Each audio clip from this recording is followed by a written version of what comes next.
Olá, família! Sejam todos bem-vindos ao estudo diário das Escrituras. Semana que vem a gente vai estudar os capítulos do livro de Mórmon. Essa semana a gente está estudando aí a página título, introdução, o depoimento das testemunhas, testemunho do profeta Joseph Smith e assim por diante, tá bom? Então hoje a gente vai estudar aqui a introdução do livro de Mórmon. É muito importante, principalmente para os primeiros leitores, tá bom? Para saber o que é o livro de Mórmon. Então ele é autoexplicativo. A própria introdução ela é fácil de se compreender, então ela é uma autoexplicação, tá bom? Mas à medida que eu for lendo aqui, eu vou fazendo alguns comentários. Vamos lá, diz assim: o livro de Mórmon é um volume de escrituras sagradas comparável à Bíblia. Então, tanto a Bíblia como o livro de Mórmon, eles têm o mesmo valor, né? Na Igreja de Jesus Cristo dos Santos dos Últimos Dias, nós usamos os dois. Nenhum é mais importante do que o outro. Ambos são importantes, são comparáveis, tá bom? No que eles são comparáveis? Os dois foram escritos por profetas antigos, tá bom? Ou seja, por meio de revelação de Deus.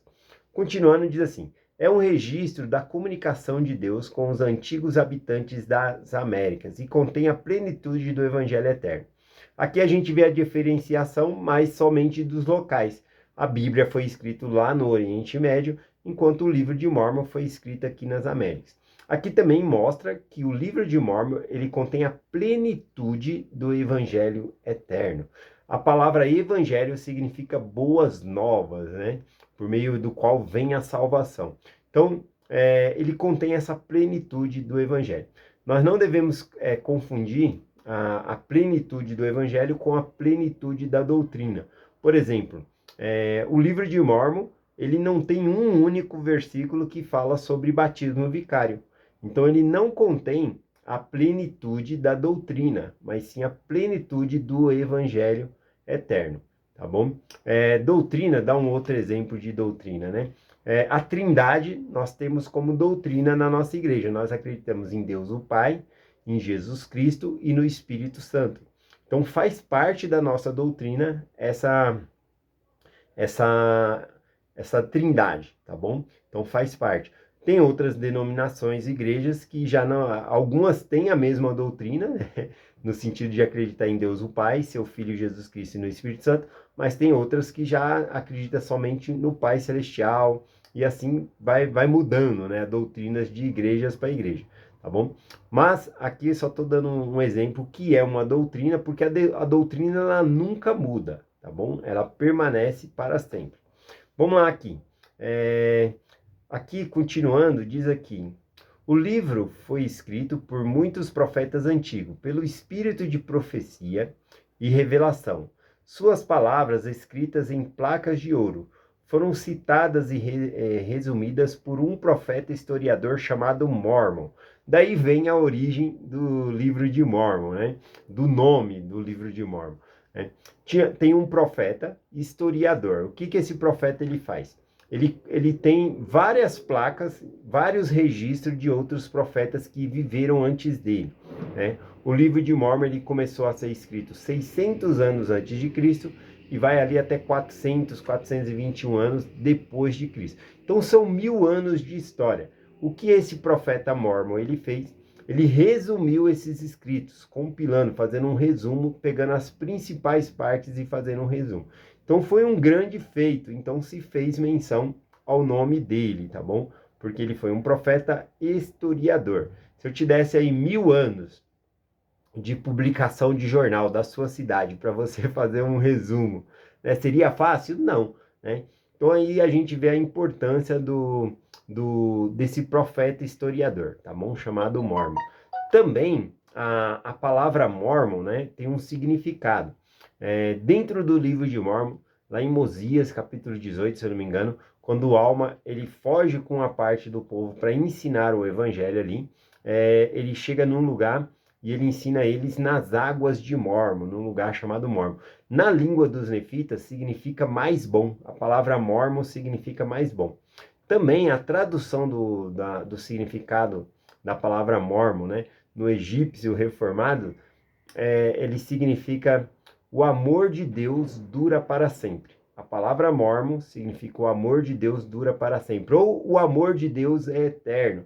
Daí, então, tem esse nome do livro aqui para nós, né? Então, quando eu leio o livro de Mórmon, eu leio interpretando, dizendo que o amor de Deus dura para sempre, que o amor de Deus é eterno, que eu recebo o amor de Deus por meio do livro, tá bom? Vamos lá, continuando aqui. Continua, diz assim: o registro contém um relato de duas grandes civilizações. Uma veio de Jerusalém no ano 600 e posteriormente se dividiu em duas nações conhecidas como Nefitas e Lamanitas. A outra veio muito antes, quando o Senhor confundiu as línguas da Torre de Babel. Esse grupo é conhecido como Jareditas. Milhares de anos depois, foram todos destruídos, exceto os Lamanitas, que estão entre os antepassados dos índios americanos. O acontecimento de maior importância registrado no Livro de Mórmon é o ministério pessoal do Senhor Jesus Cristo entre os nefitas, logo após a sua ressurreição. Então, dentro do Livro de Mórmon, nós consideramos a parte mais relevante, a parte mais importante é o próprio ministério do Salvador Jesus Cristo. Após a sua morte e ressurreição, ele ressuscita, ele sobe aos céus, em Jerusalém, e depois ele vem também a esses habitantes aqui nas Américas, tá bom? Se encontra aqui no Livro de Mórmon, em terceiro Nef, capítulo 11 em diante, nós temos ali a aparição de Jesus Cristo, a visita dele pessoal aqui, e os seus ensinamentos também nesse continente aqui. Continua, diz assim: o livro expõe a doutrina do Evangelho, delineia o plano de salvação e explica aos homens o que devem fazer para ganhar paz nesta vida e salvação eterna no mundo vindouro. Então aqui fala sobre que esse livro expõe, né, as doutrinas do Evangelho. Então, novamente, o livro de Mórmon ele não contém a plenitude da doutrina, tá bom? Mas ele tem a plenitude do Evangelho eterno. Aqui fala que ele delineia, né, o plano de salvação, explica para nós sobre esse plano de salvação e também ele explica como nós podemos fazer para obter paz nesta vida e salvação no mundo vindouro, né? Então, informações muito importantes aqui para nós. Continua. Depois de terminados os seus escritos, Mormon entregou os relatos ao seu filho Moroni, que acrescentou algumas palavras suas e ocultou as placas no Monte Cumura. Em 21 de setembro de 1823, o mesmo Moroni, então um ser ressurreto e glorificado, apareceu ao profeta Joseph Smith e instruiu a respeito do antigo registro da tradução, que seria feita para o inglês. No devido tempo, as placas foram entregues a Joseph Smith, que o traduziu pelo dom e poder de Deus. Então, aqui menciona, né, que Mormon, depois de fazer esse resumo, ele entrega ao seu filho Moroni. Moroni ele escreve mais um pouco no livro e oculta ele, né? Ele esconde esse livro numa caixa, né, que ele havia feito ali, de pedras unida com algum cimento, e coloca uma outra pedra em cima. Anos depois, esse mesmo mensageiro, né, agora já ressuscitado, né, ele aparece a Joseph Smith e informa ele onde está esses registros e que por meio dele Deus faria um trabalho para que esse livro pudesse ser traduzido pelo dom e poder de Deus, tá bom? Então, foi essa maneira aqui. À medida que a gente for estudando, a gente vai obtendo mais informações aqui. Diz aqui, hoje o registro se acha publicado em diversas línguas, como testemunho novo e adicional de que Jesus Cristo é o Filho de Deus vivo e que todos os que se achegarem a ele obedecendo às leis e ordenanças do seu evangelho poderão ser salvos. Com respeito a esse registro, o profeta Joseph Smith declarou: eu disse aos irmãos que o livro de Mórmon era o mais correto de todos os livros da terra e a pedra fundamental de nossa religião, e que seguindo os seus preceitos, o homem se aproximaria mais de Deus do que seguindo os de qualquer outro livro. Bom, aqui então ele começa falando que uma declaração do profeta Joseph Smith, esse livro ele é o mais correto, né? Por quê? Né? Ele está citando aqui em termos de traduções, tá bom? Nós temos ótimas traduções da Bíblia, né? Mas são pessoas que traduziram. A tradução do livro de Mórmon, ele não ocorre por meio de significado de palavras, mas sim pelo dom e poder de Deus, tá bom? Então é algo que passou somente pelo profeta ali para que nós tivéssemos a tradução. Então, nesse ponto, ele coloca aqui sendo a tradução mais correta, tá bom? Então, ele coloca aqui como sendo o mais correto. Aqui também, ele fala que é a pedra, o livro de Mórmon, ele se torna a pedra fundamental de nossa religião. Em que sentido? O sentido é que se esse livro ele fosse verdadeiro, toda a religião cairia por terra, porque a religião que nós temos utiliza o livro de Mórmon. Então, se alguém mostrasse, o livro de Mórmon é falso, então a religião se tornaria falsa, porque é construída em cima disso, tá bom? O livro de Mórmon ele se torna a pedra fundamental da religião, tá bom? É o que coloca aqui. Também continua dizendo aqui, que seguindo os seus preceitos, o homem se aproximaria mais de Deus. O que é os preceitos? Os preceitos são os ensinamentos. Não é somente estudar, tá bom? Os preceitos, os ensinamentos, mas colocar em prática, tá bom? Colocando em prática o que se aprende, a gente vai ter muito mais sucesso na nossa vida, tá bom? Vamos nos aproximar muito mais de Deus. Estamos finalizando aqui. O livro, a introdução ainda diz aqui, ó. O Senhor providenciou para que, além de Joseph Smith, mais 11 pessoas vissem as placas de ouro e fossem testemunhas especiais da veracidade e da divindade do livro de Mórmon. Seus depoimentos escritos estão aqui, incluindo como depoimento de 3 testemunhas e depoimentos de 8 testemunhas que nós vamos estar estudando nos próximos dias aí. Aqui tem um convite muito especial, né? Dizendo assim, ó, convidamos todos os homens de toda parte a lerem o livro de Mórmon, ponderarem no coração a mensagem que ele contém e depois perguntarem a Deus, o Pai Eterno, em nome de Cristo, se o livro é verdadeiro.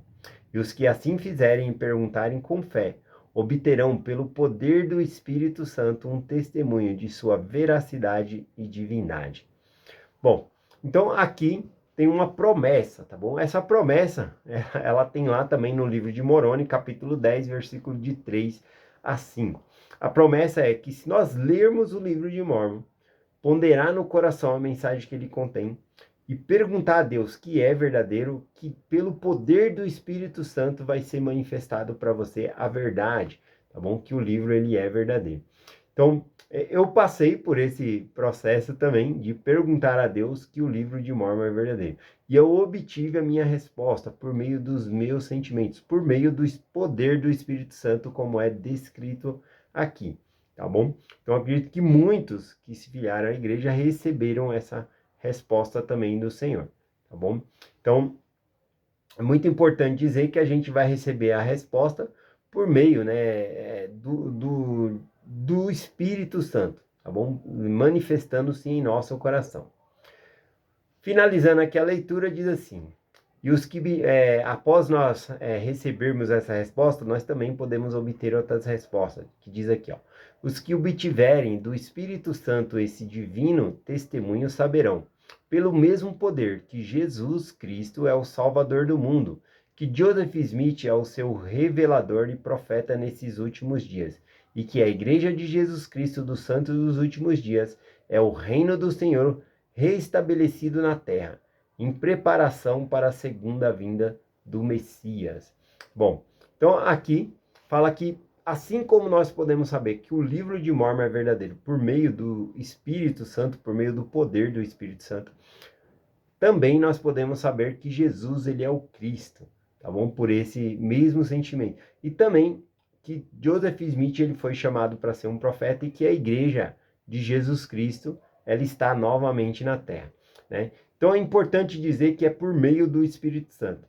Observe que ele fala que nós podemos saber que o livro de Mórmon é verdadeiro, que Jesus Cristo ele é o nosso Redentor, que ele ressuscitou. Ou seja, eu não preciso ir até Jerusalém para ver o sepulcro vazio, para saber que Jesus Cristo ressuscitou. Por meio do poder do Espírito Santo, eu sei que ele ressuscitou e que ele é o meu Redentor.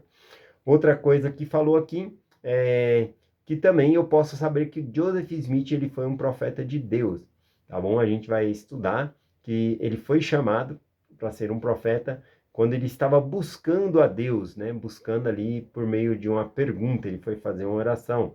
E isso aconteceu lá no bosque, né? E eu não preciso, novamente, né, dando o mesmo exemplo, eu não preciso ir até o bosque para saber que realmente Joseph Smith ele é um profeta de Deus. Por orar a Deus, eu posso perguntar também que ele é um profeta de Deus e Deus vai responder. Assim como ele responde que o livro de Mórmon é verdadeiro e que Jesus ele é o Cristo, tá bom? E que essa é a igreja de Cristo aqui na Terra em preparação para a segunda vinda do Messias, a segunda vinda de Cristo. Então a gente termina aqui a introdução de hoje, tá bom? Compartilho com vocês essa mensagem em nome de Jesus Cristo. Amém. Até amanhã.